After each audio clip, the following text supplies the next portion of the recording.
Mommy, why is Daddy's voice on my tablet? 5 innocent words. 5 words that would expose a millionaire's secret affair, reveal a calculated plan to destroy a pregnant woman, and prove that sometimes the truth comes from the most unexpected witnesses. 7-year-old Emma didn't mean to record 7 hours of her father's conversations. She was just playing her princess game. She had no idea her tablet was capturing everything. The late-night phone calls, the intimate conversations with his mistress, the detailed strategy to divorce his 8 months pregnant wife the moment their baby was born. Marcus Bennett thought he had everything planned perfectly. Wait until Claire was vulnerable and exhausted from childbirth, then file for divorce with an ironclad prenup that would leave her with almost nothing. He'd already hidden $3 million offshore, already calculated how to take custody of their newborn, already discussed moving his mistress into the guest house. He thought his wife would be too tired, too broken, too dependent to fight back.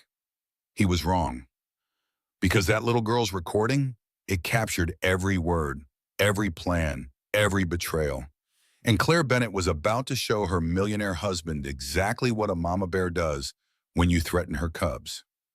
This is the story of how an innocent child's game app brought down an empire of lies, how a pregnant woman became a warrior, and how justice sometimes comes wrapped in the most unexpected packages. Stay with me, because what happens next will shock you. Mommy, why is Daddy's voice on my tablet? The syrup bottle froze halfway to the pancakes. Claire Bennett's hands stopped midair, sticky sweetness threatening to drip onto the granite counter. 8 months pregnant, she had learned to move carefully, deliberately. But Emma's innocent question made everything inside her go still. What do you mean, sweetie? Claire set the syrup down slowly. Her voice sounded normal. That surprised her. Emma held up her pink tablet, the screen glowing with her princess game. But it wasn't game sounds coming from the speakers. It was voices, adult voices, her father's voice, and another woman's voice. I was playing my game in Daddy's office last night, Emma said. She was 7, gap-toothed, and trusting. The app kept recording even when I wasn't looking at it. See?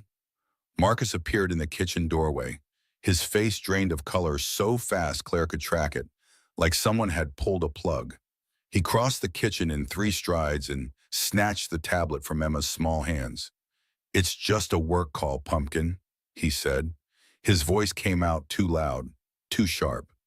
Nothing important, but Claire had heard it, just those few seconds before he grabbed the device. A woman's voice, intimate and soft. When will you tell her? The baby's almost here. The kitchen tilted. Claire gripped the counter, her belly pressed against the granite edge.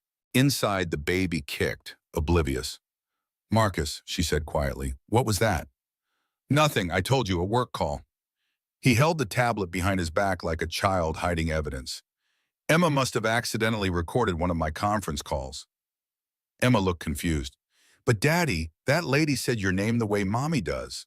All soft and, go watch TV, Emma, Marcus said. The sharpness in his voice made Emma flinch. Now. Emma's eyes filled with tears. She looked at Claire, then at her father, then fled from the kitchen. Her small feet pounded up the stairs. A door slammed. Claire and Marcus stood across from each other in the kitchen they had renovated together 2 years ago. The kitchen where she had told him about this pregnancy, where he had smiled and kissed her and said all the right words, words she had believed. Let me hear it, Claire said. There's nothing to hear. Marcus, let me hear the recording. His face changed. Something shifted behind his eyes. That look she had seen in business meetings when he was calculating his next move, when he was deciding how much truth to tell. You're being paranoid, he said. His voice went soft now, reasonable. Pregnancy hormones can make you see things that aren't there. I'm not seeing things. I heard it. Claire's heart hammered against her ribs. Her hands moved instinctively to her belly, protective. I heard a woman asking when you'll tell me something. You heard 3 seconds of a recording taken out of context by a 7-year-old's game app, Marcus said. He set the tablet on the counter between them. Do you know how insane you sound right now? There it was, that word, insane. The same word his mother had used when Claire questioned the prenup before their wedding. the same word he used whenever she pushed back on anything. But she had heard what she heard. "Send it to me," Claire said. "What?" "The recording. Send it to my phone." Marcus's jaw tightened. "There's nothing to send. I'm deleting it. Emma shouldn't be recording people without their knowledge. It's a privacy violation." He picked up the tablet. His thumb moved across the screen. "Wait," Claire said, but her voice came out wrong. Weak, uncertain, exactly how she felt. Marcus looked at her, really looked at her, 8 months pregnant, wearing one of his old college shirts because nothing else fit anymore. Hair unwashed, no makeup. She had gained 42 pounds. Her ankles swelled by evening. She waddled instead of walked. "Go rest," he said, not unkindly. "You're stressed. It's not good for the baby." He left the kitchen, left her standing there, pancake batter congealing in the bowl, syrup still sticky on her hand. Claire stood very still. Inside her, the baby kicked again, harder this time, as if sensing something was wrong. She pulled her phone from her pocket. Lock, unlock, lock, unlock, lock. Her thumb hovered over Marcus's contact photo, that smile, that face she loved, that man she trusted, or had trusted. She unlocked it one more time, opened her messages, found the family thread with Emma. "Sweetie," she texted, "can you send Mommy all the files from your tablet? All of them. I want to see your princess game progress." The reply came fast. "Okay, Mommy, I have lots of recordings. The app saves everything." Claire's breath caught. "Send them all, baby. Send everything." She waited. Her phone buzzed. Again and again. File after file downloading. Audio files, dozens of them, hours of them. 7 hours and 43 minutes, according to the timestamps. Claire's hands shook as she sent them all to her cloud storage, then to her email, then to a second cloud account Marcus didn't know about, the one she had set up when she started worrying, when the late nights at work became too frequent, when the lipstick on his collar that one time had been explained away as a drink spilled at a client dinner, when her gut told her something was wrong, but her heart refused to listen. Upstairs, a door opened. Emma's small voice called out, "Mommy, I'm sorry if I did something bad." Claire's heart cracked. She went to the stairs, one hand on the railing, one on her belly. Emma stood at the top, tears streaking her face. "You didn't do anything bad, sweetheart," Claire said. "You were just playing your game, that's all." "Ms. Sam didn't see me there," Emma said. She twisted her hands together. "I was really quiet. She and Daddy were talking in the other room, but my tablet kept recording everything." "Ms. Sam," the name hit Claire like a fist. Mom, Samantha Rothwell, Marcus's VP of Operations, the woman who had been at their house for dinner, who had complimented Claire's cooking, who had brought Emma a birthday present, who apparently knew about the baby being almost here. "It's okay, honey," Claire managed. "Go watch your shows. We'll talk later." Emma nodded and disappeared into the playroom. Claire stood on the stairs, one hand gripping the railing so hard her knuckles went white. She needed to sit down. She needed to think. She needed to listen to those recordings. But Marcus was still in the house. She could hear him on the phone in his office, voice low and urgent. Claire went back to the kitchen, finished making the pancakes with mechanical precision, called Emma down to eat. Marcus appeared, all smiles now, kissed the top of Emma's head, kissed Claire's cheek like nothing had happened. "I have to run to the office," and he said, "Emergency with the code deployment. I'll be back tonight." It was Sunday. There was no code deployment. Claire had been married to a tech CEO long enough to know their rhythms. "Okay," she said. She even managed a smile. He left. She heard his car start, the garage door close. Claire stood at the kitchen window, watching his taillights disappear down their tree-lined street. This street they had chosen together. This house they had built together. This life she had believed was real. She picked up her phone, put in her earbuds, clicked on the first recording, and everything she thought she knew began to crumble. The nursery door locked with a soft click. Claire had spent 3 months painting this room. Pale yellow walls, white trim, a border of hand-painted butterflies. She had stood on a step stool, Marcus holding her steady, reaching up with her brush to add each delicate wing. Back when she still believed in delicate things. Now she sat on the floor, back against the closet door, earbuds in. The room smelled like baby powder and fresh paint. The crib she had assembled herself stood in the corner, mobile hanging above it, tiny clothes organized by size in the dresser. Everything ready, everything perfect. She pressed play on the first audio file. Static at first, Emma's game sounds in the background, those cheerful princess melodies. Then a door opening. Footsteps. Is Emma still here? A woman's voice. Smooth, professional. Familiar. Sam's voice. She's in the TV room with her tablet, Marcus said. She won't hear anything. She's got her headphones on. The sound of a door closing. Claire's heart hammered. She turned up the volume. You're sure? Sam asked. Positive. She's glued to that game. We're fine. A pause, then Sam spoke again, her voice softer, more intimate. When will you tell her? The baby's almost here. After it's born. Marcus's voice. Claire knew that voice, had loved that voice. When she's vulnerable and dependent, she won't leave then. Claire's hand went to her belly. The baby kicked. She pressed her palm against the movement, tears streaming down her face. That seems cruel, Sam said, but she didn't sound upset. She sounded thoughtful. Won't she suspect? Claire, no. She's too busy nesting, too wrapped up in being pregnant to notice anything. Marcus laughed. Actually laughed. She barely looks at me anymore anyway. It's all about the baby. And after? After, we wait 6 months. Let her get settled into motherhood. Then I file. By then she'll be so exhausted and overwhelmed, she won't fight it. But the prenup covers everything. If we divorce in the first 5 years, she gets $100,000 and nothing else. No support, no claim to the company. We're at 4 years, 11 months right now, perfect timing. Claire's breath came in short gasps. She had signed that prenup 5 years ago, stupidly in love, trusting him when he said it was just a formality, that they would grow old together, that it would never matter. And then what? Sam asked. What? Date openly? You move into the guest house. We say you are renting it. By the time the divorce is final, enough time will have passed. No one will question us being together. And the baby? Babies are exhausting. Courts usually favor the parent with more stability, more resources. Marcus's voice went cold, clinical. I've already talked to my lawyer. If we document her struggling with postpartum depression, sleep deprivation, inability to cope, it builds a case for primary custody. You'd take the baby from her? Sam sounded uncertain now. I'd do what's best for my child. Living with a mother who can barely function versus living here with help, with stability. It's obvious which is better. Claire bit her fist to keep from screaming.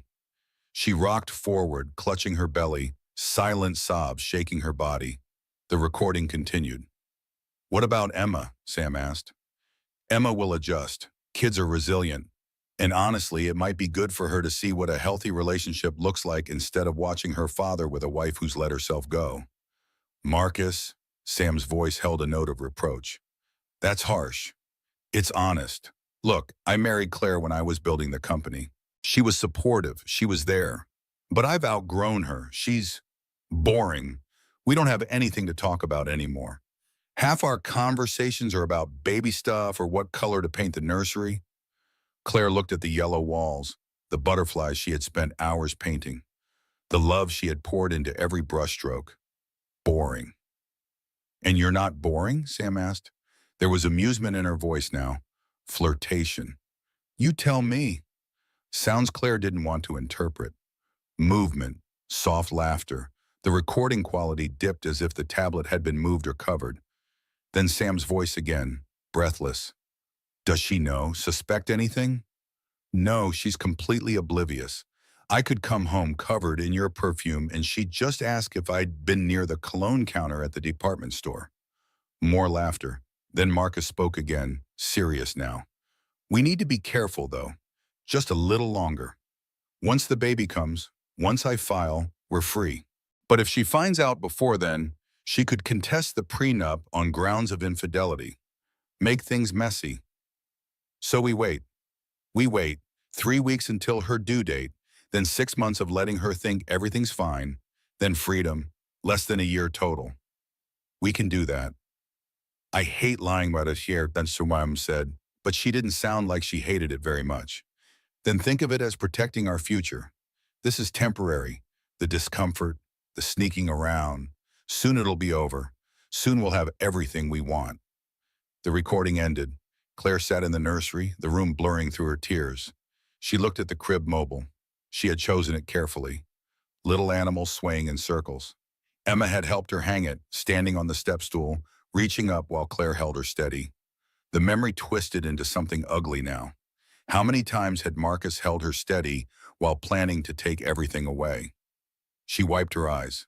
There were more recordings, 6 more hours of them. 6 more hours. She pressed play on the next one, and the next, and the next.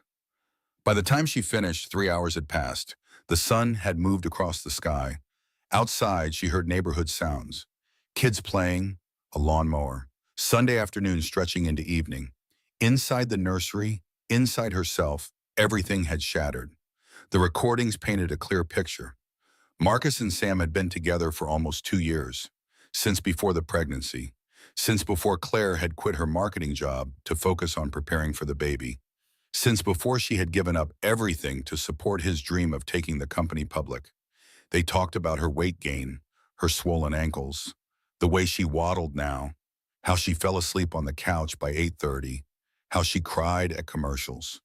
They laughed about it. They mimicked her. They counted down the days until he would be free of her, and they planned. Oh, how they planned. The guest house renovation, the story they would tell, the timeline, the custody strategy.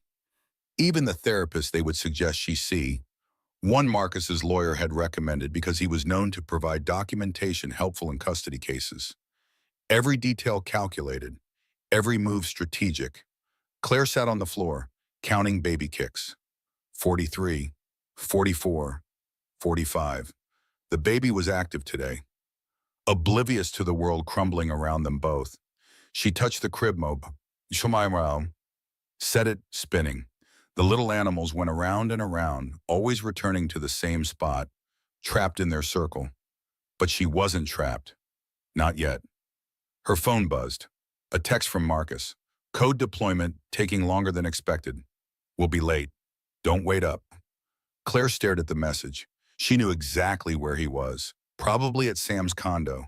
The one he paid for through a company housing stipend. The one Claire didn't know about because she never questioned the business expenses. Why would she? She trusted him. Trusted. Past tense. She pulled herself up off the floor. Her back ached. Her feet hurt. She looked in the mirror above the changing table. 8 months pregnant. Exhausted. Swollen. Everything he had said about her was visible in her reflection. But something else was there too. Something new. Fury. I'm not crazy, she said to her reflection, to the baby, to herself. I know what I heard, and I deserve better than this. Her phone buzzed again. This time it was Emma. Mommy, is Daddy mad at me? Claire's rage crystallized into something cold and clear. They had used Emma, used her innocence, planned to use the new baby, planned to use Claire's love for her children against her. She typed back. No, sweetie, Daddy's not mad, and Mommy's going to make sure everything's okay. I promise. Another text came through from her best friend Rebecca, the divorce attorney. They texted every Sunday, usually about nonsense, shows they were watching, books they were reading. Today, Rebecca had sent a meme about marriage. It was funny. Claire stared at it. Then she started typing. Becca, I need to talk to you tonight. Can you come over? The response was immediate. On my way, 20 minutes. Claire looked around the nursery one more time. This room she had built with love. This space she had created for a baby who would be born into a war, because she was going to fight, not for Marcus, not for the marriage. Those were already dead. She just hadn't known it yet. But for herself, for Emma, for this baby growing inside her who deserved better than to be used as a pawn in someone's calculated game. She picked up her phone, downloaded all the recordings to 3 more backup locations, sent copies to her personal email. The email account her mother had access to, the one Rebecca had access to. If something happened to her phone, if Marcus found it and deleted everything, the evidence would still exist. She took one more look at the butterflies on the wall. She had painted them believing in transformation, in beauty emerging from darkness. She just hadn't known she would be the one transforming. The doorbell rang. Rebecca, always punctual, always reliable. Claire dried her tears, smoothed down her shirt, put one hand on her belly. "It's going to be okay," she whispered. To the baby, to herself. "I promise it's going to be okay." She unlocked the nursery door and went downstairs to let in the first person she would trust with the truth. The first up in a very long fight. Rebecca sat at the kitchen table, her lawyer face firmly in place. She had listened to 30 minutes of recordings. That was all she needed. "Oh, Claire," she said softly. "Honey, I'm so sorry."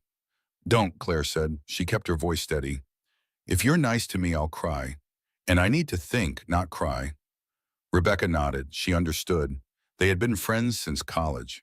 She knew Claire well enough to know that kindness right now would shatter the careful control holding her together. "Okay, then let's be practical." Rebecca pulled out her legal pad. "How much do you know about your finances?" "Not enough. Marcus handles all of that. I have access to our joint checking account, but the investment accounts, the business accounts, everything else is in his name. We'll need to change that tonight, before he realizes you know." Rebecca started writing. "Do you have documentation of the prenup?" "In the safe upstairs. He has the combination, though." "Get it. Take photos of everything in that safe, every document, every piece of paper, then put it all back exactly as you found it." Claire stood up. Her body felt heavy, foreign. She climbed the stairs to their bedroom. Their wedding photo hung on the wall, both of them smiling, both of them lying, or at least one of them lying. She had been telling the truth. The safe was in Marcus's closet, hidden behind his suits. The suits she had dry cleaned for him every week. The ties she had bought him for Christmas. The life she had maintained while he planned her destruction. She knew the combination. Their wedding date, she had thought it was romantic. Now it just felt stupid. Inside the safe, folders of documents, insurance policies, property deeds, investment statements, and there, the prenup. She pulled out her phone and photographed every page, every line, every clause that would trap her if she didn't act fast. Her hands shook, but she was thorough. She had been a marketing director before she quit to support Marcus's career. She knew how to document, how to organize, how to build a case. She just never thought she would be building one against her own husband. Footsteps on the stairs. Emma. "Mommy, who's here?" "Aunt Becca, sweetie. Go say hi. I'll be down in a minute." Emma's feet pattered away. Claire finished photographing, put everything back exactly as it had been, closed the safe. She stood in Marcus's closet surrounded by his expensive clothes and felt absolutely nothing. That was new too, the numbness. When she came back downstairs, Rebecca was teaching Emma a card game, regular life continuing as if everything wasn't disintegrating. They tucked Emma into bed together, read her a story, kissed her goodnight, all the normal rituals. But underneath, Claire's mind raced. Back in the kitchen, Rebecca had spread the documents across the table. "This prenup," she said, "it's standard. Protects his assets if you divorce within 5 years. After that, it's void and you'd be entitled to community property. We're at 4 years, 11 months. I know, he timed this perfectly." Rebecca tapped her pen against the pad. "But there's a clause here. Section 7, if either party commits adultery using marital or business assets, the prenup is voidable." Oh, Claire's head snapped up. "What?"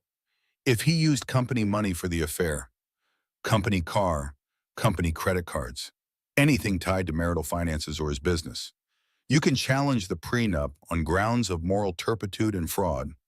"Can we prove that?" "He's a tech CEO. Everything leaves a digital trail. We just need to find it." Rebecca looked at her friend. "But Claire, you need to decide something right now. Do you want to try to save this marriage, or do you want out?" The question hung in the air. 5 years ago, Claire would have said save it. Even 5 days ago, she would have tried, would have suggested counseling, would have blamed herself, would have looked in the mirror and wondered what she had done wrong. But she had listened to 7 hours of recordings, had heard him laugh about her body, planned to take her baby, plot her destruction with such casual precision that it took her breath away. "I want out," she said, "but I want justice. I want him to face consequences for what he's done. Justice isn't always the same as revenge," Rebecca warned. "I don't want revenge. I want the truth. I want everyone to see who he really is. And I want my babies protected." Claire's hand went to her belly. Both of them. Rebecca smiled. It wasn't a nice smile. It was her courtroom smile. "Then let's build a case." They worked until midnight, made lists, developed strategy. Rebecca called in a favor from a private investigator she had worked with on other cases.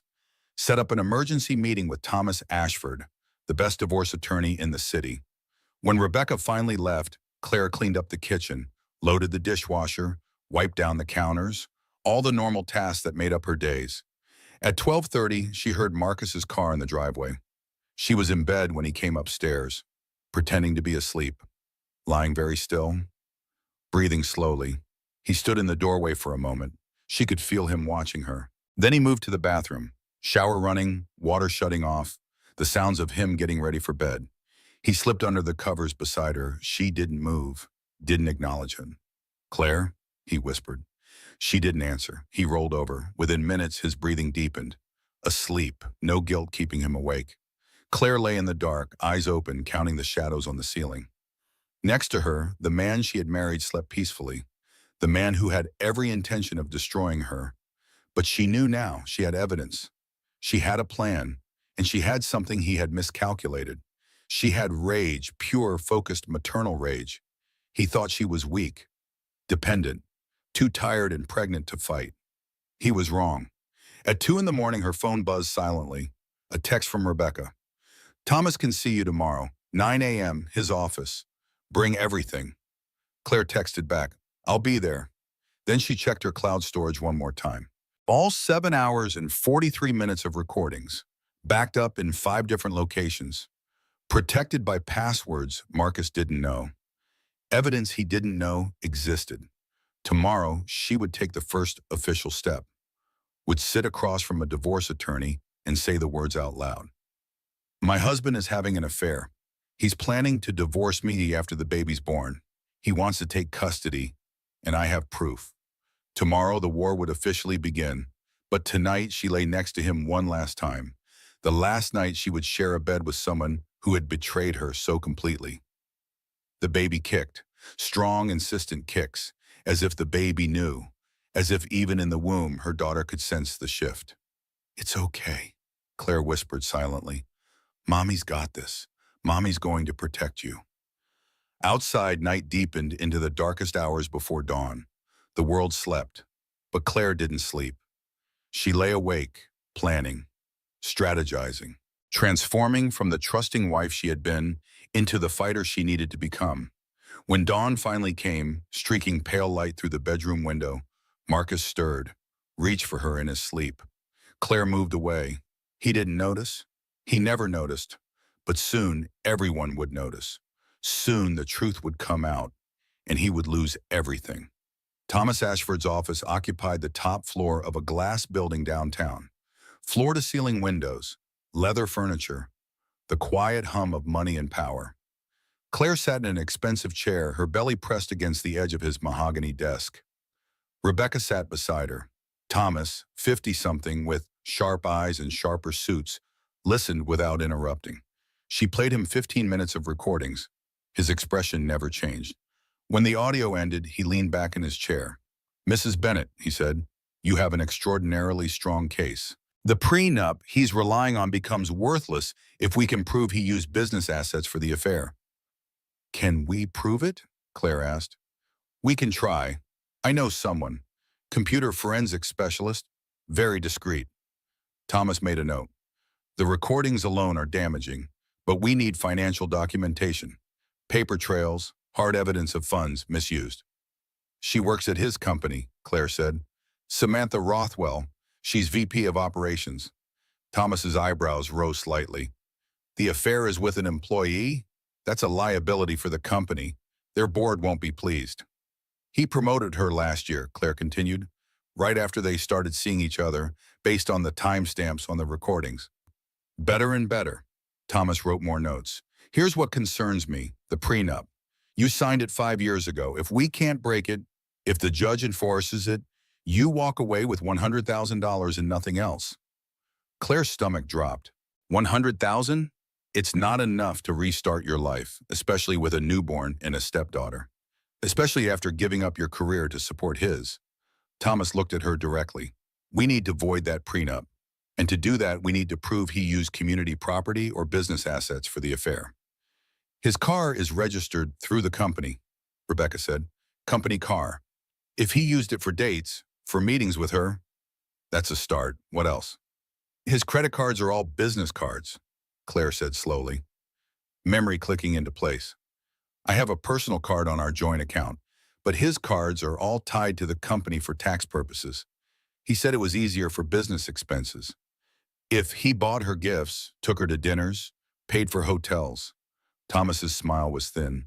Then he's been committing fraud against his own company, using business resources for personal relationships. The board could terminate him. The IRS could investigate. Claire's hands shook. This was bigger than she had thought. Bigger than just a divorce. There's something else, she said. The recordings mentioned plans for after the divorce.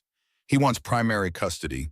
He talked about documenting postpartum depression, making me look unstable. Thomas's expression went cold. He's planning to use your mental health against you? After orchestrating your emotional trauma? Yes. We'll need to document that intent. Show he deliberately caused distress with the goal of using it against you. That's abuse, Mrs. Bennett. Financial and psychological abuse. The words landed heavy. Abuse. She had never thought of it that way. But listening to him plan her breakdown so he could take her baby, what else could you call it? I want full custody, Claire said. Her voice didn't shake. Of both children, Emma and the baby. We'll fight for that. But Mrs. Bennett, I need to be honest. Family court can be unpredictable. He's wealthy. He can afford excellent representation. He can paint himself as the stable parent and you as the pregnant woman he's mentally torturing. Claire's voice went sharp. I have recordings of him planning psychological warfare against me. That has to count for something. It does, but we need more. We need financial documentation. We need evidence of the affair that's irrefutable. We need to make him so toxic that no judge would give him primary custody. Rebecca spoke up. I've hired a private investigator, Trevor Mason. He's following Marcus now, getting photos, documentation of meetings with Samantha. Good. We need everything. Cell phone records, hotel receipts, restaurant charges. Every piece of evidence that shows this affair has been ongoing and extensive. Thomas pulled out a fresh legal pad. Here's our timeline. You're 8 months pregnant. Due in approximately 3 weeks? Yes, December 23rd. Right before Christmas. That's actually helpful. Courts tend to favor keeping babies with mothers during infancy, especially around holidays. Thomas wrote, here's what we do. We gather evidence. We don't file yet. We wait until you've recovered from childbirth. Then we file fast and hard with everything we have. Why wait? Claire asked. Because right now you're vulnerable, 8 months pregnant. If we file now, he can paint you as emotional, hormonal, irrational. But if we wait until you have given birth, until you're strong again, the optics are better. But the prenup voids after 5 years. You'll hit 5 years on January 15th. If we can hold out until then, the prenup is worthless anyway. We don't need to break it. We just need to outlast it. Claire did the math. Baby due December 23rd. 5-year anniversary January 15th, 3 weeks after birth. I can do that, she said. I can wait 3 weeks. Can you live with him? Pretend nothing's wrong? Could she? Sleep next to him, smile at him, maintain the illusion? The baby kicked, hard, as if answering for her. Yes, Claire said, I can do whatever I need to do to protect my children. Thomas nodded. Then here's the plan. We document everything between now and then. We gather evidence. We build an unshakable case. And then in mid-January, we file for divorce with a motion for emergency custody based on his intent to psychologically abuse you and use the children as weapons. Will it work? Mrs. Bennett, I've been practicing family law for 27 years. I've never seen a case with evidence this clear. 7 hours of recordings where he details his entire strategy? That's a gift. Most of my clients just have suspicions and phone records. You have his voice, his words, his plan laid out in detail. Hope flickered in Claire's chest for the first time in 2 days. But, Thomas continued, we have to be smart.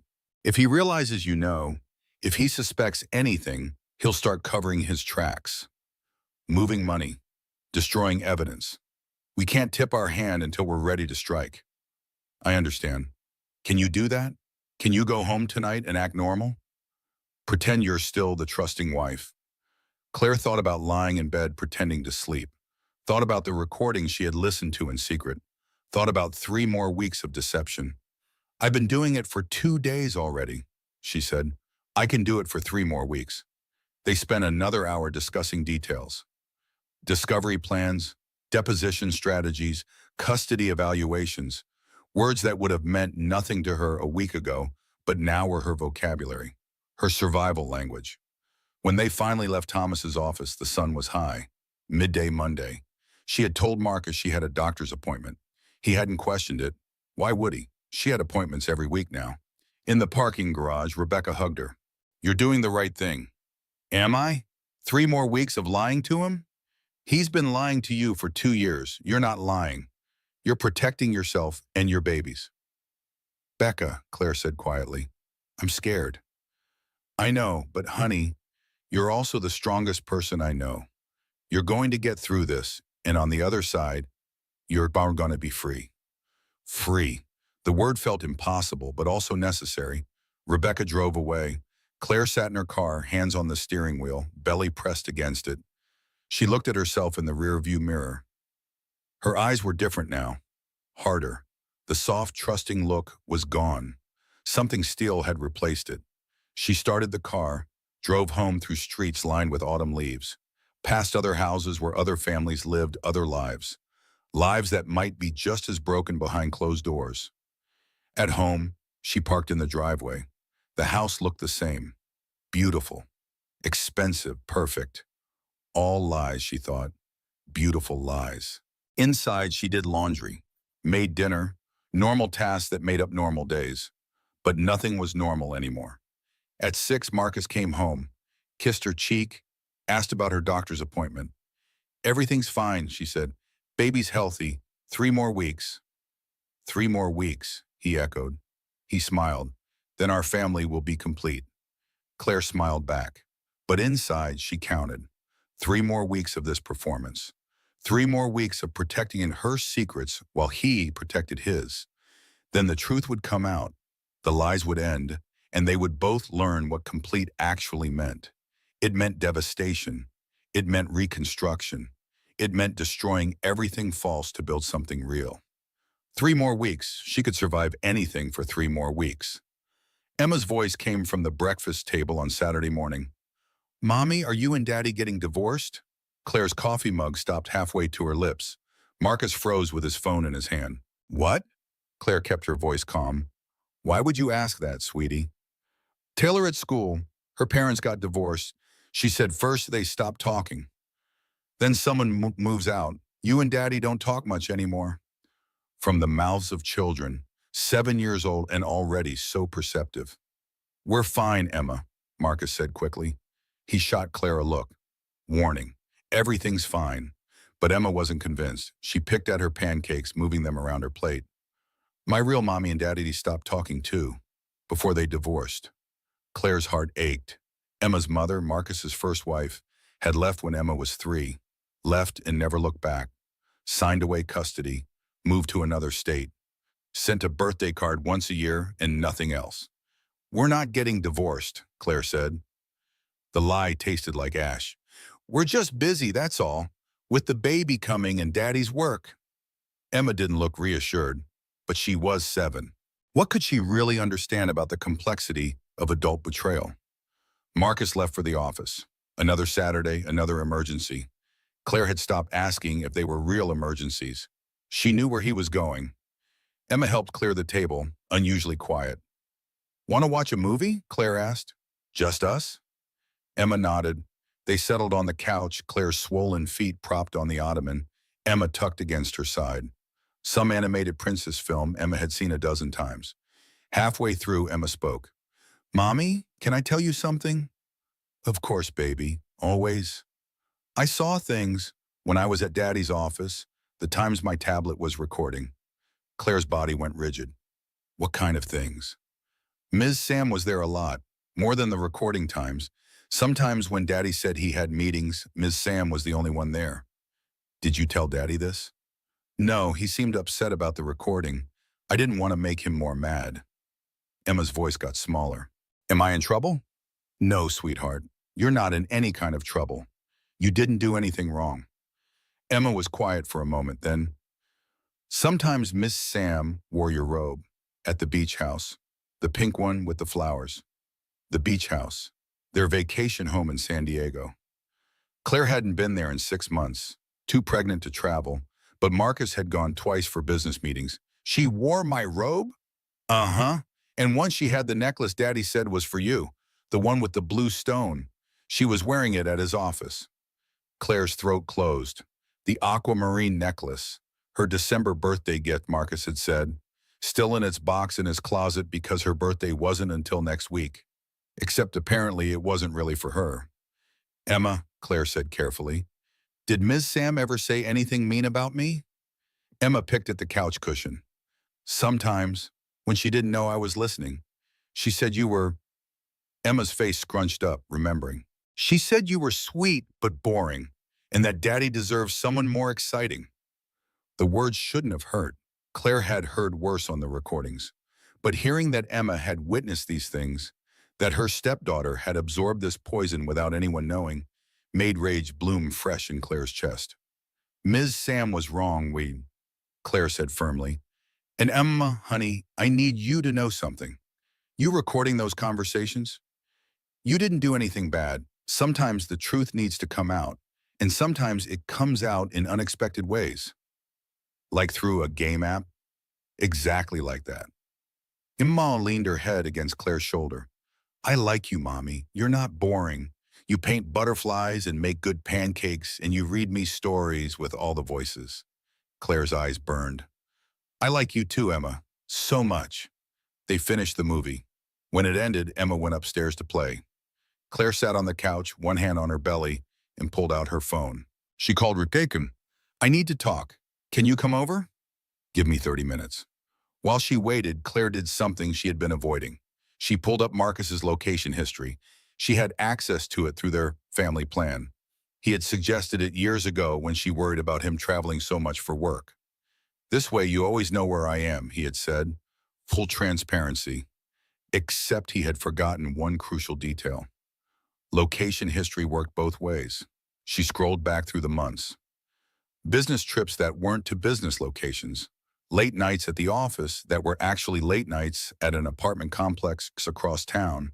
Weekend meetings that happened at beach houses and mountain cabins.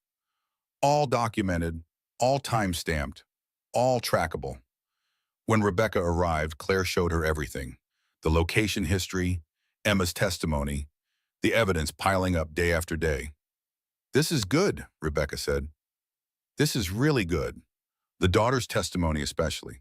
A child witness who can testify to seeing the affair partner at inappropriate locations, using marital property.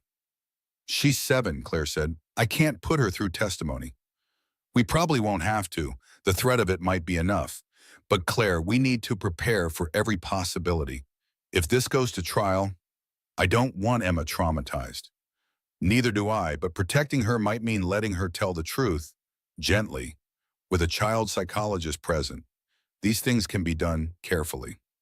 Claire's phone buzzed, a text from Marcus. Staying late, code review running long.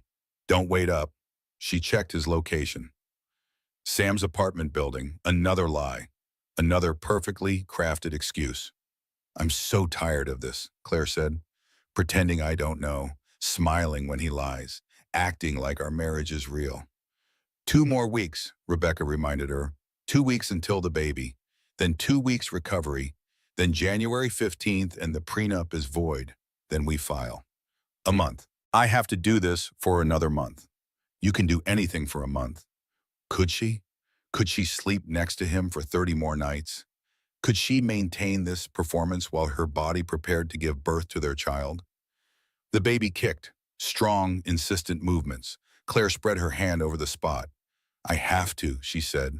For her, for Emma, I have to be strong. You are strong. You're the strongest person I know.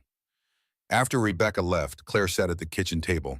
She pulled up a note-taking app and started writing. Everything Emma had told her, every detail, dated and time-stamped. Evidence, documentation, building a case one truth at a time. At 8, Emma came down for dinner. They made pasta together, Emma standing on a step stool to reach the counter. Normal life continuing, the surface calm while underneath, everything churned. Marcus came home at 10, kissed Emma goodnight, kissed Claire's cheek, went upstairs to shower. Claire stayed downstairs. She looked at the family photos on the walls. Their wedding, Emma's birthday parties, vacations to Disneyland and Hawaii. All the moments that made up a life, how many of them had been real? How many had been performance? She didn't know anymore, couldn't trust her own memories. Every smile might have been fake, every I love you might have been a lie. But Emma's observations were real, the recordings were real, the evidence was real, and soon, very soon, the truth would be real too. In 2 weeks, she would give birth, would hold her daughter for the first time, would become a mother of 2, and then when she was strong again, when her body had healed, she would take everything Marcus thought he controlled and rip it away from him. Not for revenge, for justice, for truth, for her daughters, both of them, who deserved to grow up knowing their mother fought for them. Claire turned off the downstairs lights and climbed the stairs. One hand on the railing, one on her belly. Slow, deliberate steps. 2 more weeks pregnant, 2 weeks recovery, then the war. She could survive anything for a month. She was already surviving the impossible.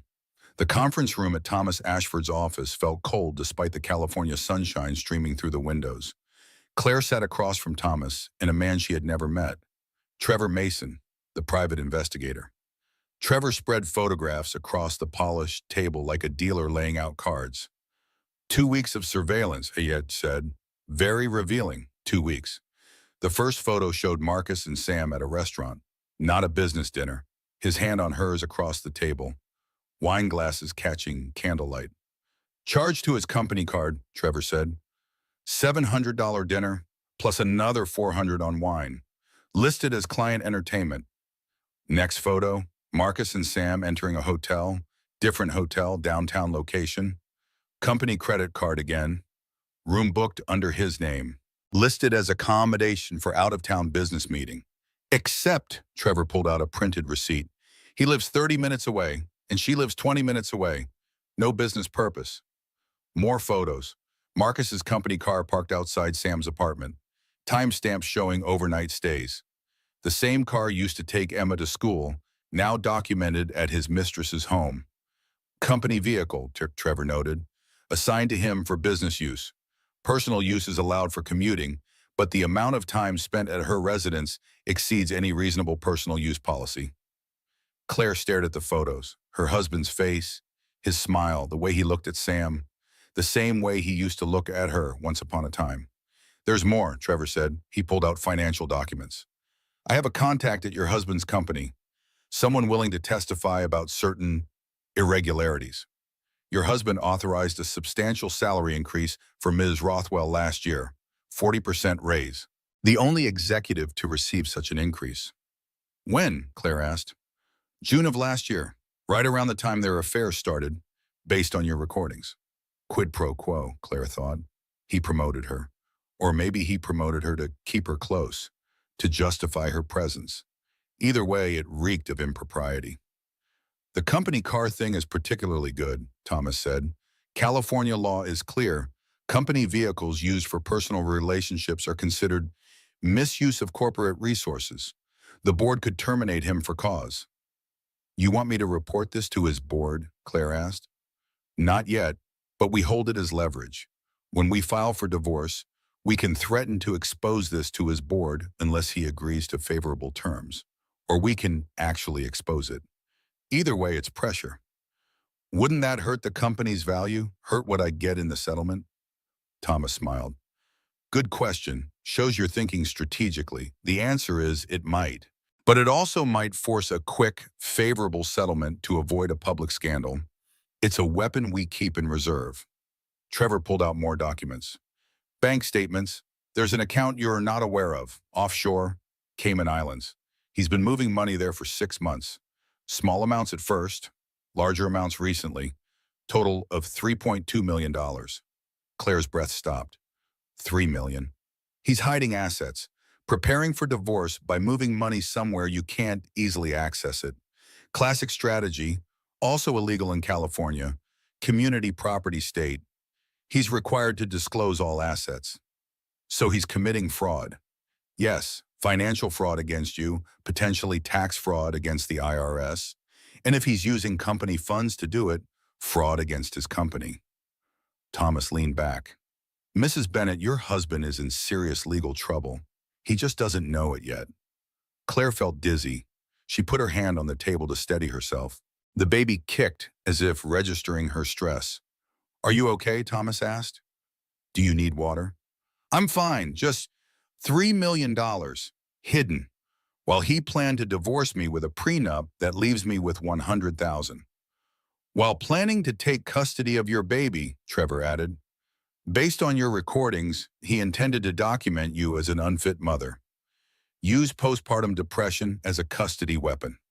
The rage that had been simmering for weeks crystallized into something cold and hard. I want him destroyed, Claire said quietly. Not hurt, not inconvenienced. Destroyed. Thomas and Trevor exchanged glances.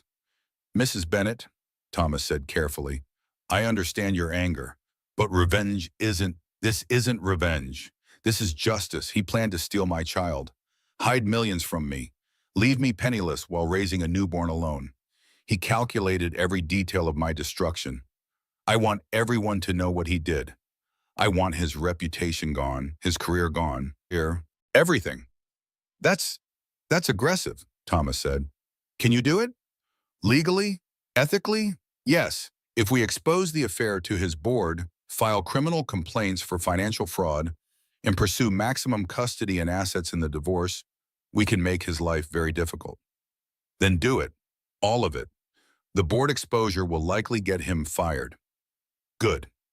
The criminal complaints might result in charges, possibly jail time. Even better. He'll be financially devastated, reputation destroyed, career over. That's exactly what he planned for me, Claire said.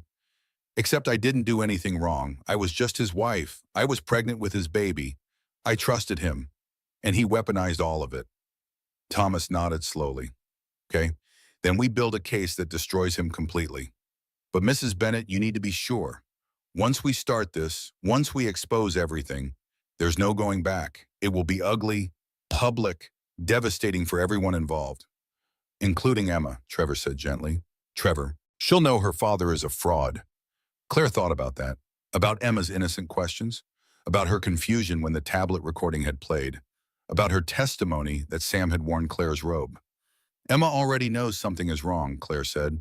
She's asked if we're getting divorced. She's seen things. She deserves to know the truth age appropriately, and she deserves to see that actions have consequences. That lying and cheating and planning to hurt people doesn't just work out fine. Okay, Thomas said, then we proceed with maximum damage. Everything we can legally do to expose and punish. They spent 2 more hours planning, filing strategies, evidence presentation, criminal complaint procedures, board exposure timing.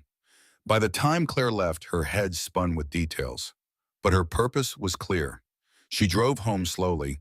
Her back ached. Her feet were swollen. At a red light, she caught her reflection in the rearview mirror. She looked tired, worn, pregnant, and exhausted. But her eyes were different. Not soft anymore. Not trusting. Hard. Determined. Dangerous. At home, she parked in the driveway. Sat in the car for a moment, gathering strength. The house looked peaceful, beautiful, the life they had built together, the life that was about to burn down. She went inside, made dinner, fed Emma, helped with homework, all the normal routines. Marcus came home at 7. "How was your day?" he asked. "Fine," she said. "Doctor's appointment. Everything looks good. Baby's dropped. Could be any day now." "Any day." "Wow," he smiled. "Our daughter. Finally here." "Our daughter," Claire thought. "The daughter you planned to use against me. The daughter you planned to take away while I was exhausted and vulnerable." "Yes," she said. "Finally." That night, lying in bed, Marcus asleep beside her, Claire stared at the ceiling. One more week, maybe 2, until the baby came. Then 2 weeks recovery. Then January 15th. Then filing. 1 month from tonight, everything would be different. She put her hand on her belly, felt the baby move. "I'm sorry," she whispered silently. "I'm sorry your father is who he is, but I promise I'll protect you. I'll make sure you're safe. I'll make sure you know you're loved." The baby kicked, strong, insistent kicks. "You're a fighter," Claire whispered. "Good. You're going to need to be." Outside, winter wind rattled the windows. December cold settling over California. Holiday lights on neighboring houses. The season of joy and family and peace. But there would be no peace in this house.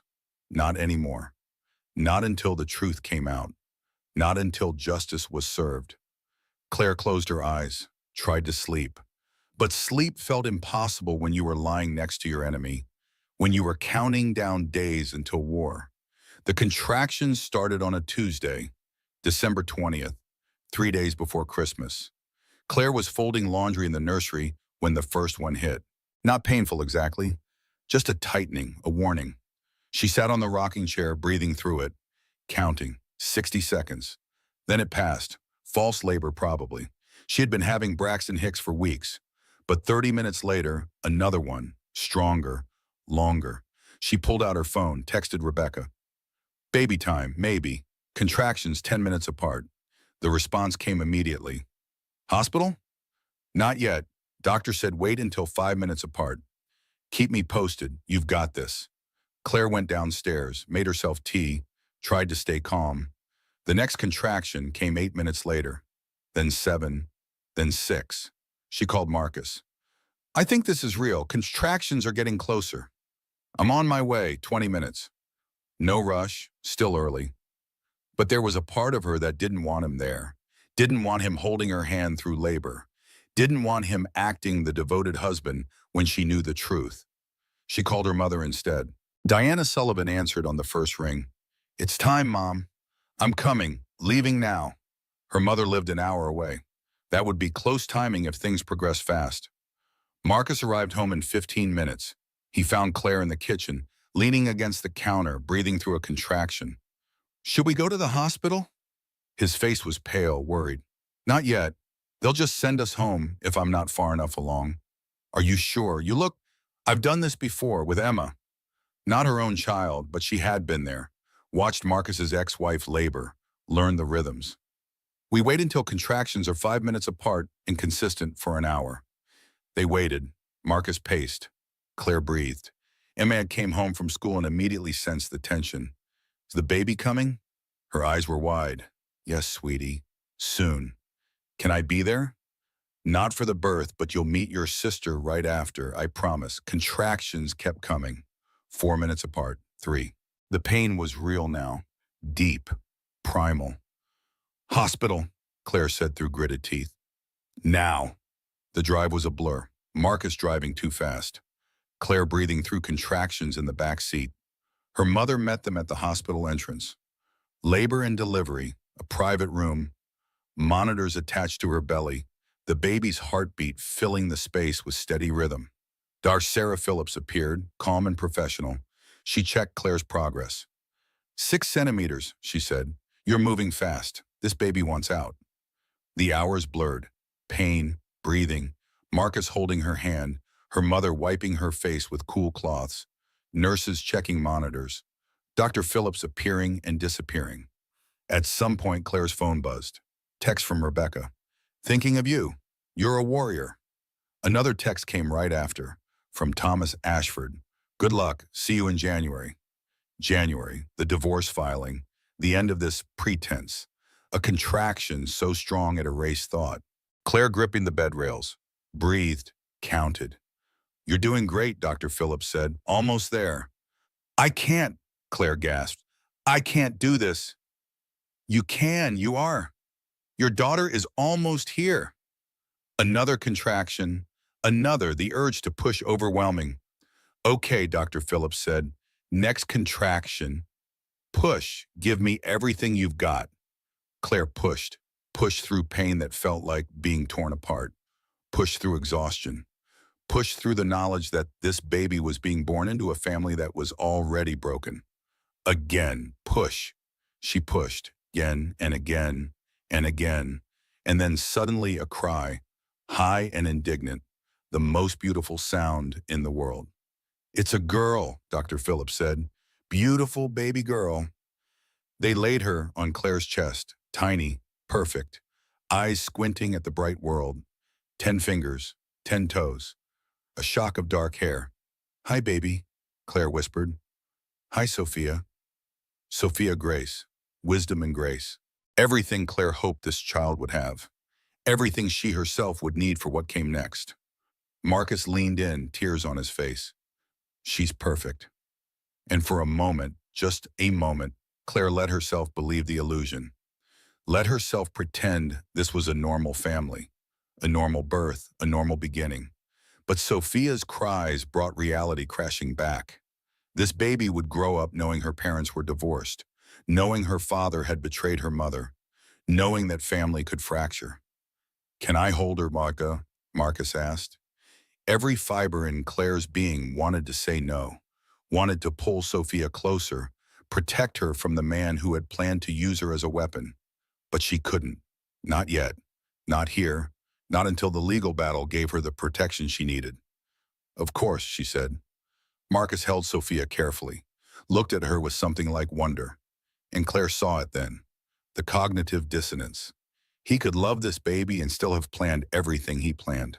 Could hold her gently while scheming to take her from her mother. People were complicated. Evil wasn't always obvious. Sometimes it wore the face of love. I'll step out, Diana said quietly. Let you three have a moment. But Claire didn't want a moment. She wanted her mother here, wanted witnesses, wanted anyone who wasn't Marcus. Stay, Mom, please. Diana sat back down, understanding in her eyes. She knew.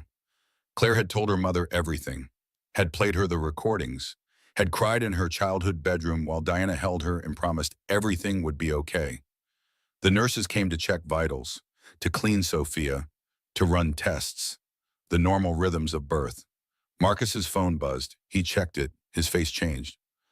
Work emergency, he said. I need to make a call. Now our daughter was just born. I know, I'm sorry. It's the launch, critical bug. I'll be right back. He left, went into the hallway. Claire watched him through the door window, watched him pace, watched him talk animatedly into his phone. Her mother moved closer. You okay? I will be, soon. January 15th. January 15th. 26 days. 26 days to recover, to heal, to prepare. Marcus came back 20 minutes later. Sorry, crisis averted. Where's Sophia? In the bassinet, sleeping. Claire had been staring at her, memorizing her face, promising her things silently. They stayed in the hospital 2 days. Claire recovering. Sophia sleeping and eating and sleeping again. Visitors came. Rebecca brought flowers. Emma came with handmade cards. Marcus's mother arrived with expensive gifts and cold eyes. Make sure you take care of yourself, Marcus's mother said. Postpartum depression is so common. You'll need to watch for signs. The words were innocent, caring even, but Claire heard the threat underneath. They were already laying groundwork, already preparing to document her as unstable. I'll be fine, Claire said. I have excellent support. Of course, but still, first-time mothers often struggle. A meaningful look at Marcus. We'll all need to watch closely. After she left, Diana spoke quietly. She's in on it. She knows. Probably. What a family you married into. What a family I'm divorcing out of. Going home was surreal. Marcus fussing over them, installing the car seat, carrying Sophia inside, playing devoted father and husband. The house felt different with a newborn. Smaller, more fragile, everything more precious and more dangerous. That night, Sophia in her bassinet beside the bed, Claire lay awake, exhausted but unable to sleep. Every sound made her alert. Every breath Sophia took was a miracle. Marcus slept soundly, no guilt keeping him awake, no fear, no awareness that everything was about to end. Claire picked up her phone, opened her calendar, counted days. December 22nd today, Christmas in 3 days, New Year's a week after that, then 2 more weeks, January 15th, 5-year anniversary, prenup void, January 16th, divorce filing, 25 days. She could survive anything for 25 days. She had just survived childbirth, survived knowing her husband planned her destruction, survived maintaining the illusion while building her case. 25 more days was nothing. Sophia made a small sound. Claire reached into the bassinet, touched her daughter's hand. Sophia's fingers curled around hers. "I've got you," Claire whispered. "I promise, I've got you." Outside, winter darkness pressed against the windows. Inside, a family that looked perfect, but perfection was an illusion. Always had been. Soon, very soon, the illusions would shatter. And from the broken pieces, Claire would build something real, something honest, something free. 25 days. January 16th arrived like Judgment Day. Claire sat in the conference room at Thomas Ashford's office. Sophia was 3 weeks old, sleeping in her carrier beside Claire's chair. Rebecca sat on her other side, Thomas across the table, papers spread in perfect formation. "We filed today," Thomas said. "Everything. Divorce petition, emergency custody motion, financial fraud complaints, everything." "And the company?" Claire asked. "I've drafted a letter to the board of directors, details Marcus's affair with an employee, documents company resource misuse, recommends investigation and potential termination." "You're sure about this?" Rebecca asked. "Once we send that letter, there's no taking it back." Claire looked at Sophia, 21 days old. Perfect, innocent, the baby Marcus had planned to take from her. "Send it," she said. "All of it. Today." They filed electronically at 9 a.m. By 9:30, Marcus's lawyer had received the petition. By 10, Marcus himself called. "What the hell is this?" His voice shook with rage. "Divorce papers," Claire said calmly. "I'm divorcing you for adultery and fraud. You can't. The prenup is void. We passed 5 years. And even if we hadn't, your affair voids it anyway. Moral turpitude, using company resources for personal relationships." Silence. "Then, you're bluffing. You have no proof." "I have 7 hours and 43 minutes of recordings, you and Samantha, planning everything, your affair, the divorce, your plan to take Sophia from me, your plan to document me as mentally unstable. All of it, Marcus, every word." More silence. She could almost hear his mind racing, calculating, trying to figure out how she had evidence. "Emma's tablet," Claire continued. "Remember? The day she accidentally played audio at breakfast? You deleted it from her device. But she had already sent the files to me. All of them. Every recording her game app saved. That's invasion of privacy. That's illegal." "No, Marcus, it's not. One-party consent state. And Emma was the one recording. In locations where you had no expectation of privacy. Your office, your car, public spaces, all perfectly legal. I'll fight this. You'll lose. I have location data showing you at Samantha's apartment. I have credit card receipts for hotels and dinners charged to your company. I have bank records of $3.2 million you hid offshore. I have everything." His breathing grew ragged. "What do you want?" "Justice. I want full custody of both girls. I want 75% of marital assets. I want child support. I want you exposed for exactly who you are." "You're destroying me." "No, Marcus, you destroyed yourself. I'm just making sure everyone knows it." She hung up. Her hands were shaking. Rebecca squeezed her shoulder. "You did good." At 11, Thomas's phone rang. "It's Jennifer Hayes, Marcus's lawyer." He put it on speaker. "Mr. Ashford," Jennifer's voice was professional. cold. Your client's demands are excessive. We're prepared to offer a reasonable settlement. We're not interested in settlement, Thomas said. We're going to trial. That's unnecessary, expensive, traumatic for the children. Your client should have thought of that before planning to psychologically abuse my client and use their infant daughter as a weapon. We have recordings of him detailing his strategy. We will play them in court. Jennifer was quiet for a moment. Recordings that may not be admissible. They're absolutely admissible. One-party consent, no expectation of privacy, authenticated by the recording device metadata. Your client is done, Ms. Hayes. The only question is how much damage he wants to do on his way down. We'll fight. Good. See you in court. Thomas hung up, smiled at Claire. That went well. She didn't sound worried enough. She's bluffing. She knows these recordings are devastating, but she has to put up a fight. It's her job. At 2 p.m., the letter to Marcus's board was delivered. By 3, his phone started ringing. By 4, he was sitting in an emergency board meeting. Claire knew because Emma texted her. Daddy's really mad. He's yelling on the phone. Are you guys okay? We're fine, sweetie. This is grown-up stuff. Don't worry. But Emma was smart. She was putting pieces together. Soon, they would need to have a teal conversation about the divorce, about why, about what Emma had witnessed. That night, Marcus didn't come home. His mother called instead. What have you done? Her voice was ice. I've protected my children. You've destroyed his career, his reputation. The board is discussing termination. Good. He committed fraud against his own company, used corporate resources for a personal affair. They should terminate him. You vindictive little... I'm not vindictive. I'm just done being lied to, done being manipulated, done letting people use my children as pawns. He'll fight you for custody? He'll win. No, he won't, because I have evidence of him planning to psychologically abuse me to take Sophia, planning to document false mental health issues, planning to destroy me so he could claim I'm unfit. The judge will hear all of it. Those recordings are legal, authenticated, devastating. Your son is going to lose everything, and he deserves it. Claire hung up. Her hands were steadier this time. Rebecca looked at her. You okay?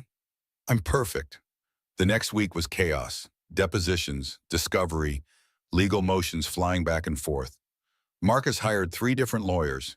Each one reviewed the recordings and told him the same thing. He was going to lose. The trial date was set for February, but before they got there, more dominoes fell. The company board voted to terminate Marcus for cause. No severance, immediate removal, his stock options revoked. The IPO was put on hold pending investigation. Too much scandal, too much liability. Marcus's professional reputation imploded. Articles appeared online. Tech CEO terminated for affair with employee. Company resources misused for personal relationship. His name became synonymous with corporate fraud and personal betrayal. And through it all, Claire watched. Not with satisfaction exactly, but with a sense of rightness, of balance being restored. He had planned her destruction with such precision, had counted on her being too weak, too tired, too vulnerable to fight back. He had miscalculated. The day of the custody hearing, Claire dressed carefully, professional, put together. She looked nothing like the exhausted pregnant woman Marcus had described on the recordings. She looked strong, capable, exactly like someone who should have custody of her children. They arrived at the courthouse, Marcus with Jennifer Hayes and 2 associate lawyers, Claire with Thomas, Rebecca, and her mother holding Sophia. In the courtroom, Judge Patricia Morrison presided, 50-something, known for being fair but firm. We're here on the matter of Bennett v. Bennett, the judge said. Emergency custody motion. Mrs. Bennett is seeking full custody of both minor children. Mr. Bennett? Jennifer Hayes stood. Your Honor, my client seeks shared custody. He's the father. He has every right. I've reviewed the motion, Judge Morrison interrupted. I've also reviewed the exhibits, including 7 hours of audio recordings. Mr. Ashford, these are authenticated?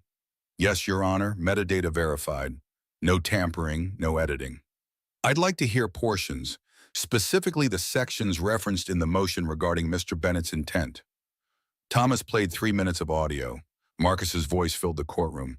After it's born, when she's vulnerable and dependent, she won't leave then. If we document her struggling with postpartum depression, it builds a case for primary custody.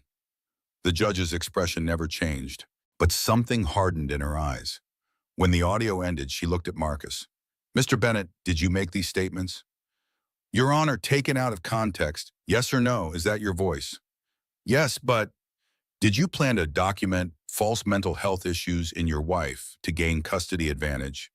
Marcus's lawyer whispered in his ear. He swallowed. I was speaking hypothetically about concerns I had, not plans. Hypothetically, the judge made a note. Let's hear from the other party. Mrs. Bennett. Claire stood, spoke clearly. Your Honor, I'm asking for full custody because I cannot trust my children to be safe with someone who planned to psychologically abuse me, who saw our daughter not as a person, but as a tool for manipulation, who calculated every detail of my destruction while I was pregnant and vulnerable. Do you have evidence beyond the recordings? Yes, Your Honor. Thomas presented location data, financial records, text messages, email threads, everything they had compiled. The judge reviewed it all. The courtroom was silent except for pages turning. Finally, she looked up. Mr. Bennett, I'm granting Mrs. Bennett temporary full custody of both minor children. You will have supervised visitation only. 2 visits per month, 2 hours each, supervisor present. We'll revisit this in 6 months.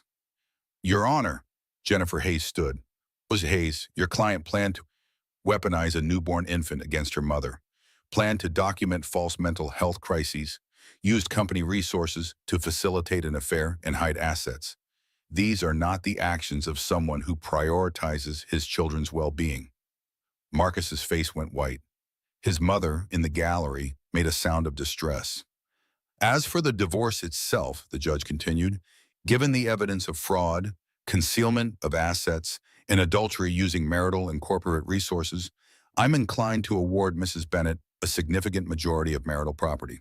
We'll address specific distribution at trial, but Mr. Bennett, you should prepare for an unfavorable outcome. Your Honor, Marcus tried, we're adjourned. Mrs. Bennett, please file your custody schedule with the clerk. Mr. Bennett, supervised visits will begin next month. The gavel fell. Claire stood, picked up Sophia's carrier, walked out of the courtroom with her head high. Behind her, she heard Marcus arguing with his lawyers, heard his mother crying, heard the scramble of damage control, but she didn't look back. Outside, Rebecca hugged her. You did it. Full custody. Temporary, but yes. The judge basically telegraphed how she'll rule in the divorce too. You're going to get everything you asked for. Everything. Custody, C-sets, justice, not revenge. Justice. There was a difference. They went to Rebecca's car. Sophia woke up, making small, hungry sounds. Let me feed her, Claire said. Then we'll go home. Home. Not the house she had shared with Marcus. That was being sold. Divided. Her new home. A condo. Smaller. But hers. She fed Sophia in the back seat. Watched her daughter's face. Those perfect features. That innocent trust.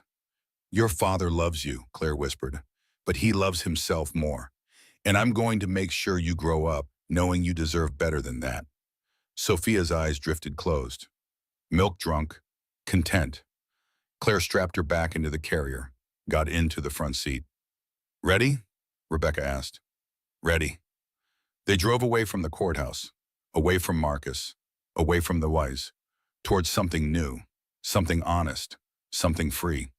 The final divorce hearing was scheduled for March, but by then there was little left to fight over. Marcus had lost almost everything. The company fired him in January. The IPO was canceled in February. His professional reputation was destroyed. LinkedIn messages went unanswered. Job applications disappeared into void. The man who had been CEO of a promising tech startup was now unemployed. Unemployable. The house sold quickly. Real estate in their neighborhood always did. They split the proceeds, but with the judge awarding Claire 75% of marital assets, she got the lion's share. Marcus's sports cars sold. The boat sold. The vacation properties sold. everything liquidated to split assets and pay lawyers. He moved into a studio apartment in a neighborhood he would have mocked 2 months ago. Claire knew because Emma told her after their supervised visits. Daddy's new place is small, Emma said. Just one room. He sleeps on a couch that turns into a bed. Emma was handling the divorce better than expected. Claire had been honest with her, age appropriately. Daddy made choices that hurt our family. Sometimes grown-ups make mistakes. Sometimes those mistakes mean people can't live together anymore. Did he hurt you? Emma had asked. He hurt my feelings. He lied to me, too. And that's not okay in a marriage. Mom, Emma had nodded. 7 years old but understanding. Like when I lie about brushing my teeth and you get sad? Exactly like that, but bigger, grown-up sized. Now, 2 months post-filing, Claire stood in her new condo, smaller than the house, but bright, open, hers, boxes still unpacked, furniture still being arranged. But Sophia's nursery was complete. Emma's room was done. The important things first.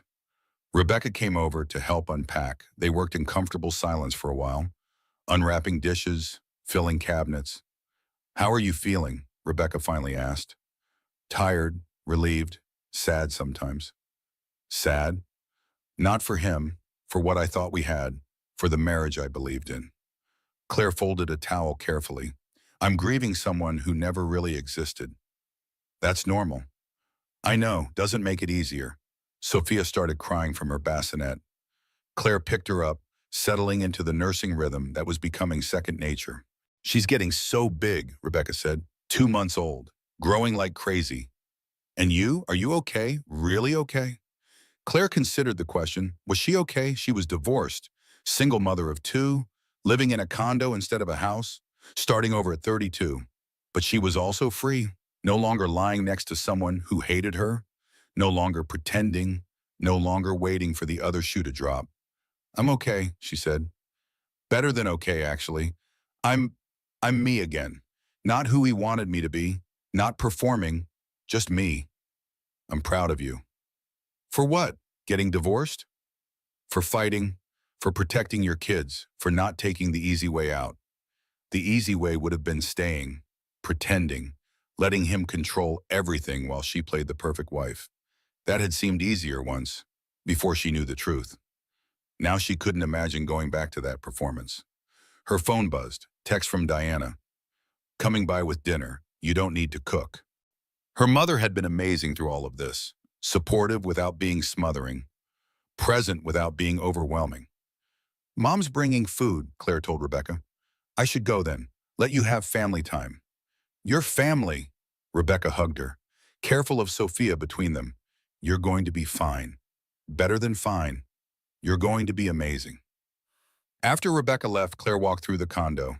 2 bedrooms, 1 bathroom, galley kitchen, living room with a view of the courtyard. Nothing like the house, but it was enough, more than enough. She had enrolled in an online MBA program. Classes started in 2 weeks. She was going to finish what she had started before marriage, before Marcus convinced her his career was enough for both of them. She had also started consulting. Small projects, marketing strategy for startups. She could do it from home, could work while Sophia napped, could build something that was hers. At 6, her mother arrived with lasagna and salad. They ate together, Emma chattering about school, Sophia sleeping in her swing. How was the final hearing? Diana asked quietly when Emma went to play. Quick, everything had already been decided. Judge signed the decree, 75-25 assets split in my favor. Full custody, Marcus gets supervised visits. He has to pay $15,000 a month in child support. $15,000? Based on his earning potential, not his current unemployment. Judge said his job loss was consequence of his choices, not a reason to reduce support. Good. He's appealing the amount. Of course he is. His lawyer says it's excessive given his circumstances. His circumstances are that he committed fraud and got fired. That's not my problem. Diana smiled. There's my daughter, the fighter. I had to become one. You always were one, you just forgot for a while. Maybe that was true. Maybe she had always been strong. Had just let herself become small to fit into Marcus's vision of what a wife should be. At 8, she put Emma to bed. read 3 stories, answered questions about tomorrow's schedule. "Mommy?" Emma said as Claire turned off the light. "Yes, sweetie. Are you happy in this new place?" Claire thought about the condo that was smaller but safer, about the life that was harder but honest, about the freedom that came with truth. "Yes, honey, I'm happy. Are you?" "I think so. It's different, but I like different." "Me too." She closed Emma's door, checked on Sophia, then she went to her own room. Her room. Not their room, just hers. She sat on the bed, opened her laptop, checked email, one from Thomas Ashford. Final paperwork. The decree was filed. Official. Done. One from her new client, excited about her marketing proposal. Contract attached. One from her MBA program. Welcome packet. First assignment, posted. She opened each one, responded, made notes. Built her future one email at a time. At 10, she finally lay down, exhausted. But the good kind of exhausted, the kind that came from building something real. She thought about Marcus in his studio apartment, about how far he had fallen, about how completely his life had imploded. She didn't feel satisfied exactly, didn't feel victorious. She felt something quieter, something like peace. He had gotten exactly what he gave her. Betrayal, loss, destruction. Except she was rebuilding, and he was just lost. That was the difference. She had fought for truth, for justice, for her children. He had fought for nothing but himself, and when that house of cards collapsed, there was nothing underneath to catch him. Claire closed her eyes, listened to Sophia breathing through the baby monitor, listened to the quiet of her new home. Tomorrow she would start her MBA homework, would work on her client's marketing strategy, would take Emma to school and Sophia to the pediatrician, would live her real life, not the performance she had been playing. That tablet recording had changed everything. Emma's innocent game app had revealed the truth, and the truth, however painful, had set her free. She drifted toward sleep, for the first time in months, without fear, without wondering what lies tomorrow would bring. Just sleep, just peace, just the knowledge that she had survived, more than survived. She had won, not because he lost, but because she found herself. 6 months later. Claire sat in a coffee shop near her condo, laptop open, Sophia sleeping in her carrier strapped to Claire's chest. The MBA program was intense, challenging, exactly what she needed. She was writing a case study on marketing strategy for tech startups. The irony wasn't lost on her. She knew exactly how tech companies work now, knew their vulnerabilities, their strategies, their capacity for deception. She was going to use that knowledge, build something better, help founders create companies based on truth, not manipulation. Her consulting business had grown. 3 clients now, small projects that fit around Sophia's schedule, but meaningful work, work that was hers. "Claire?" She looked up. Sam Rothwell stood there, coffee cup in hand, looking uncertain. Claire's first instinct was anger, but it was 6 months later. 6 months of healing, 6 months of rebuilding. "Sam," she said neutrally, can I talk to you? Just for a minute." Every fiber in Claire wanted to say no. This was the woman who had slept with her husband, who had planned with him, who had worn her robe and her necklace. But curiosity won. "Sit." Sam sat carefully, kept her distance. "I'm sorry for everything. I know that doesn't mean anything now, but I am." "Why are you telling me this?" "Because I need you to know I didn't know. Not all of it." Sam's voice shook. "When it started, Marcus said you were separating, that the marriage was basically over, that you knew about me. I believed him. When did you figure out he was lying?" "The recordings, hearing them in court, the things he said about you, about the baby, about his plans." Sam's eyes filled with tears. "I was just another pawn, another tool he was using." "Yes, you were.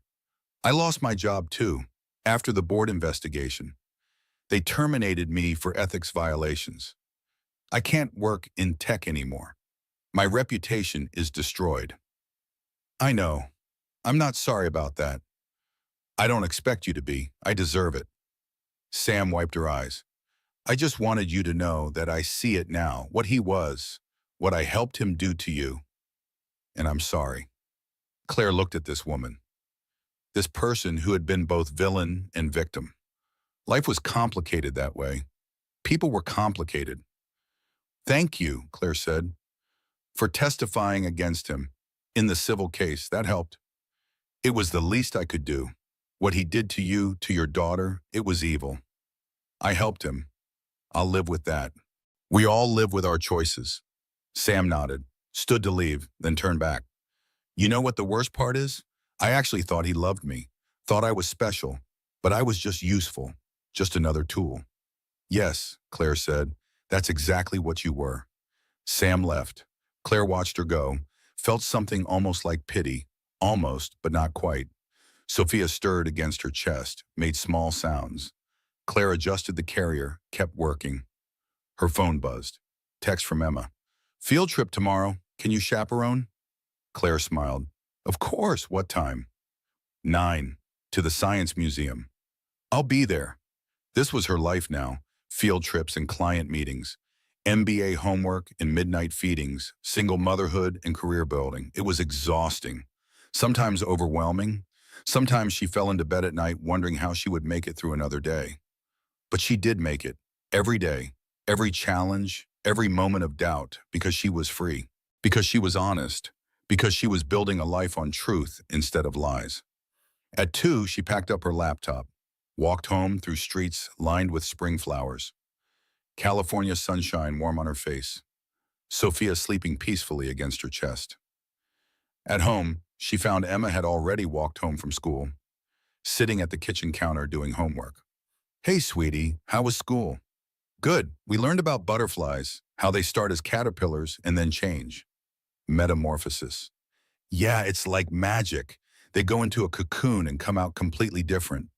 Claire set down her bag, looked at her daughter, 7 years old and already understanding transformation. It's not magic exactly, Claire said. It's hard work. The caterpillar has to dissolve, has to break down completely, before it can become a butterfly. That sounds scary. It is scary, but it's also beautiful, because you can't become something new without letting go of what you were. Emma nodded slowly, processing. Is that what you did, Mommy? Did you transform? Claire sat beside her daughter, unstrapped Sophia, who immediately started rooting for food. She settled into nursing, one arm around Emma. Yes, baby, I transformed. I was one person when I was married to Daddy.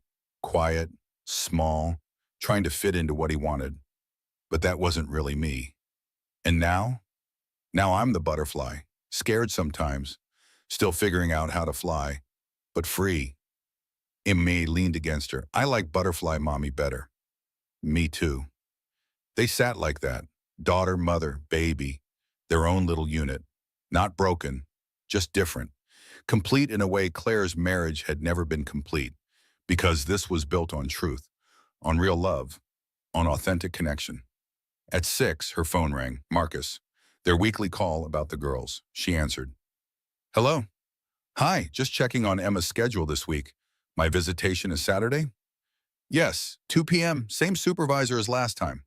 Okay, thanks. A pause, then, Claire? What?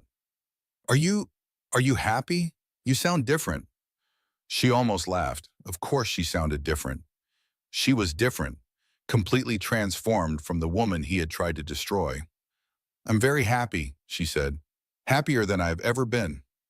Really? In that tiny condo? Raising 2 kids alone, working and going to school? Really, because it's mine. Because it's real, because I'm not living a lie anymore. Another pause. I never meant to hurt you. Yes, Marcus, you did. You planned it in detail, but that's okay. Because hurting me showed me who I really am. Showed me what I'm capable of. I've lost everything. No, you lost things. Money, career, status. Everything you thought mattered, but you never had the things that actually matter. Love, truth, real connection. You never had those because you never valued them. That's not fair. Life isn't fair, but it is just. Eventually, we all get exactly what we deserve. She hung up. Not angry, not satisfied, just done. Emma looked up. Was that Daddy? Yes, sweetie, confirming his visit Saturday.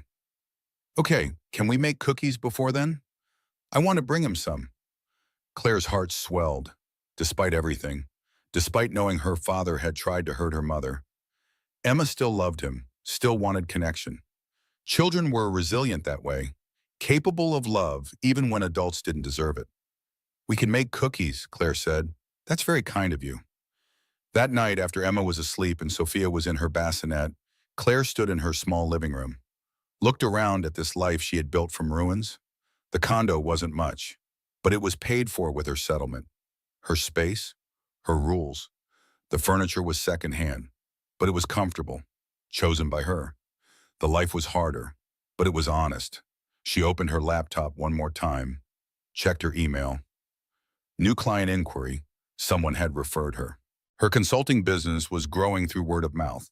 She opened a new document, started writing her response. Professional, confident, the voice of someone who knew her worth. While she worked, she thought about that morning, about seeing Sam, about the woman who had also been used by Marcus, who had also lost everything. Claire didn't forgive her, probably never would, but she understood now, understood how Marcus manipulated, how he made people believe his lies. She had believed them too, for years. The difference was, she had evidence. She had Emma's recordings, she had the truth documented and undeniable, and she had used that truth to free herself. At midnight, she finally closed the laptop, checked on both girls, Emma sleeping sprawled across her bed, Sophia breathing softly in her bassinet. Claire climbed into her own bed, alone, but not lonely. She thought about transformation, about butterflies, about the caterpillar that had to dissolve completely to become something new. That had been her, dissolving, breaking down, losing everything she thought she was, and becoming something stronger, something better, something real. The tablet recording had been the catalyst, 7 hours and 43 minutes of truth that Emma had accidentally captured. Sometimes the truth came from the most unexpected places. Sometimes it took the innocence of a child to reveal what adults tried to hide. Claire's eyes drifted closed. Tomorrow she would take Emma on the field trip, would chase a toddler at a science museum, would come home exhausted and do it all again the next day. But tonight, in this moment, she felt something she hadn't felt in years. Peace, not the false peace of ignorance. The real peace of truth, of knowing exactly who she was and what she had survived. Marcus had tried to destroy her, had planned it meticulously, had counted on her being too weak to fight. He had lost everything in the attempt. And she had lost the illusion, the fantasy, the lies. But she had gained herself. That was worth everything.